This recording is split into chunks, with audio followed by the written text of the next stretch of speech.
Okay, so what we're working on in this one is fractions, so if you can find your fraction side, and we're going to be doing adding and subtracting, multiplying and dividing. And so when we do addition and subtraction, remember you have to have a common denominator. And so here's an example. If we do 2/3 plus 1/4, find a common denominator between 3 and 4, and that's 12. And so I look and ask myself, what did I multiply 3 in the first fraction by to get a 12? And I multiplied by 4. So that means I have to multiply my 3 by 4, and the top number also has to be multiplied by 4. Because whatever you do to the top, you have to do the bottom. So 4 times 2 is 8. Then I look at my next section, 1/4. To get a 4 the same as 12, I multiply by 3. And so I times the top and bottom by 3. And so then I get 3/12. Now I have a common denominator, so I can keep my denominator the same, and I'm going to do 8 plus 3, which is 11, and that is my answer. Now when we do multiplication, it's different because you just have to do top times top and bottom times bottom. You do not get a common denominator. If you get a common denominator, it makes the problem hard and much too big, and it doesn't work out the same. So remember, just top times top, bottom times bottom. So here's our first example, 2/3 over 1/5 times 1/5. So 2 times 1 and 3 times 5. And so my answer is 2/15. One thing to remember is that if you have a mixed number, you need to write it as an improper fraction. And so an improper fraction. So an example, we'll get to a problem like that, but you have to have improper first.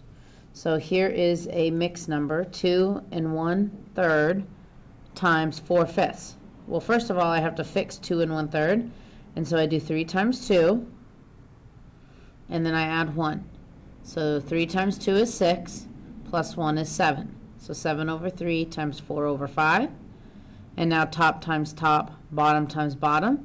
And so it's going to be 7 times 4 is 28. And 3 times 5 is 15.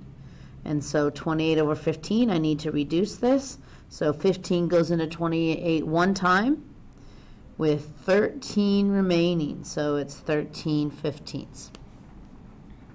So there's an example of having to change a mixed number into an improper fraction before you get started. All right, the last rule we did was dividing, and remember for dividing we had our little saying, change the sign to multiply, flip the second fraction.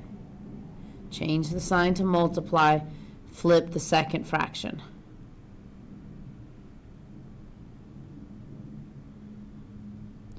And so for our first example, we have 3/5 divided by 4/7. And so I have to change my sign to multiply. Same thing, first thing stays the same. And now I flip the second fraction, so it becomes 7/4. Now I do a multiplication problem of top times top, so that's 3 times 7, which is 21, over bottom times bottom, which is 5 times 4, which is 20.